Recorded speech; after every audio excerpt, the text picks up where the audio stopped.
Салам достор, мен бүгүн силерге деген себет өчүп калса же талаада болсоңор кантип телефон зарядташтын жолдорун көргөзөм. Бир жолу бар. Бул оңой эле жасалат. Азыр мен силерге ошону көргөзүп берем. Мен алгач эмне кылдым?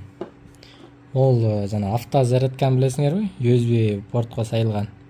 Ушундай зарядканы эле алдым. Алдым дагы. Мунун ичиндегисин бүт алып чыгып алдым. Мондай микросхемасы бар. Ушундай микросхемасы бар. Анан ушуну мондай карасаңар, мондай кылып сындырдым да. Ошол бул жагы бизге кереги жок. Бул жагы деген 12 вольтко иштейт. 12 вольтко иштейт бул жагы. А бул жагы болсо, могу дроссель турат го, ушул сердечникке оролгон сары жес менен ушул токту бир калыпта кылып, скачогун мындай нары бери ойногон токту бирдей кармап бере турган ушул дроссель. Ушуну калтырабыз. Ушу дросселин калтырабыз дагы. Анан биз булга дроссель турган жагы бизге плюс болот. Мына экинчи бутун көрдүңөр. Ушул буту плюс болот. А минусун ушул корпусуна улайбыз дагы.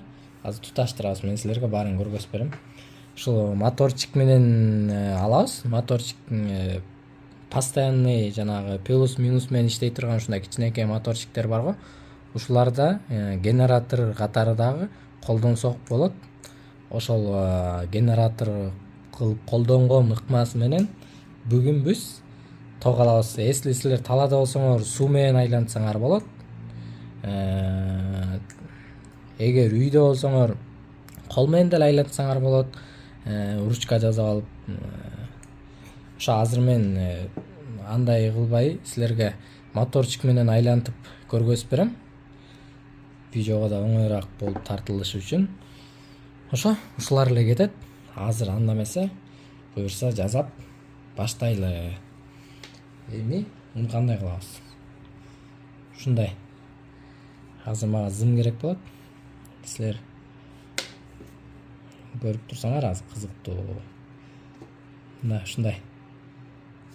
Ременим жеткидей аралыкта алдым, ушундай резинкадан ремен бар. Ушул жеткидей аралыкта ушундай. Мен өзүм бир губка таап алдым. Эми ушунун аралыгын бирдей кылабыз дагы. Ушуну бекитип алабыз. Ушинтип бекитип алгандан кийин булар азыр мен жасап аткан моторчик менен айланткантам.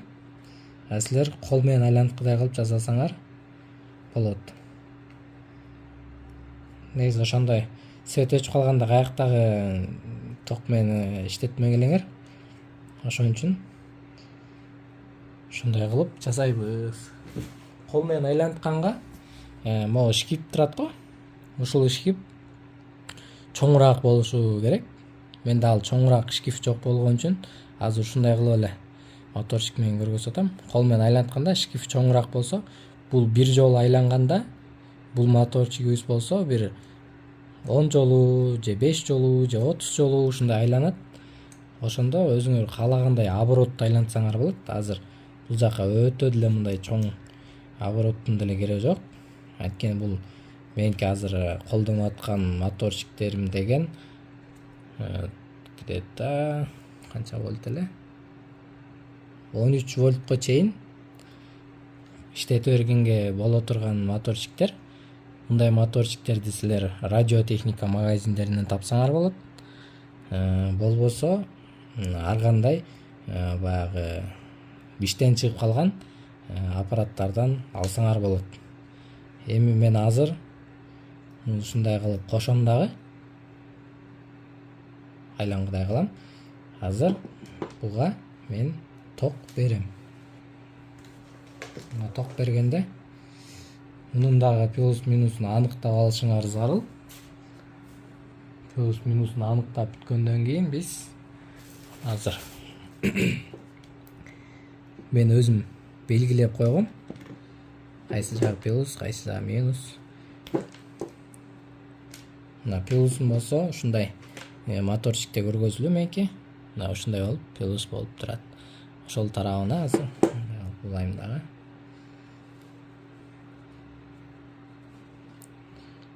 Ушундай.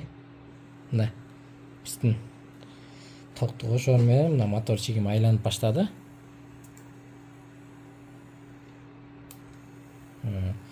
Бул айлантуу болуп иштеп берип атат, а бул биздин генератор болуп, ток чыгаруу генератору болуп иштеп берип атат. Азыр эми мен ошол эми ушул биздин зарядкага туташыла турган жагы калды. Анан телефонго заряд кетирип саябыз. Азыр мага дагы провод керек.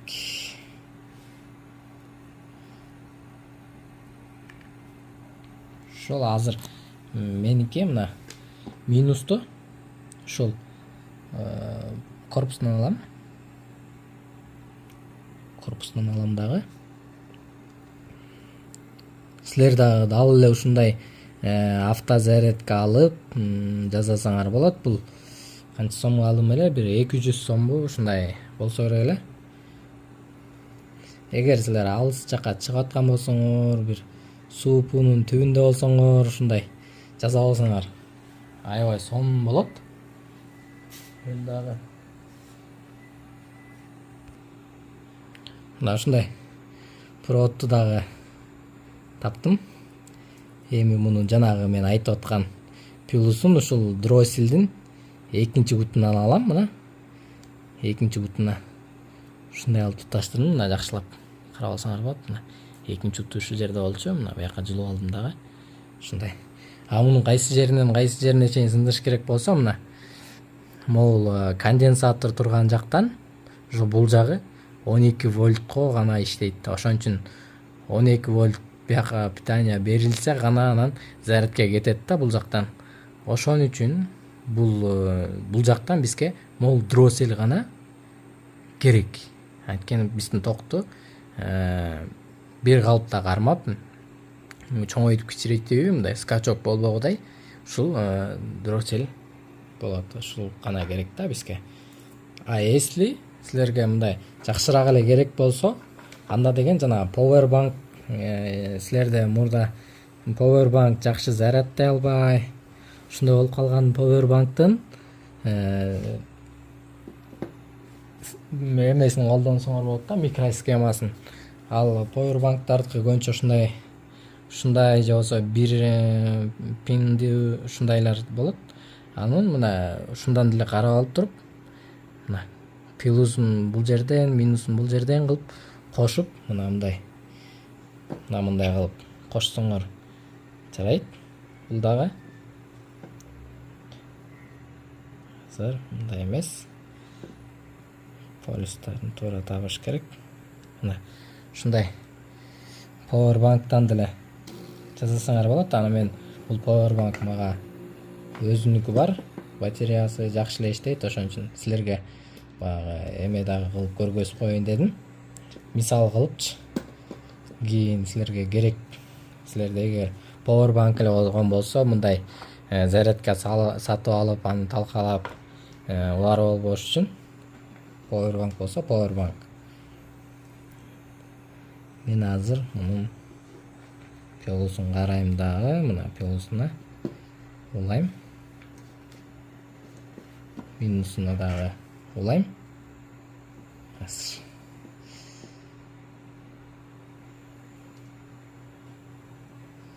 Бул жерде туура эмес болуп калды окшойт. Мына ушундай светодиоду да бар мунун өзүнүн. Ошол дагы көргөзүп күйүп берет. Азыр ушундай кылып туруп улайбыз. Улап. Мына ушуну кол менен айланткыдай деле кылсаңар болот. Ошо өзүңөр түшүндүңөр деп ойлойм. Муну кичине түшүнгөн электричествону кичине түшүнгөн адам оңой эле жасай алат. Бүт эле доступный, бүт эле бизде бар. Бүт баарын эле бизден алсак болот. Мына шнурок, зарядный шнурок сайдым. өзүнүн USB порту бар жанагы. Анан зарядка. Бисмилла деп саябыз.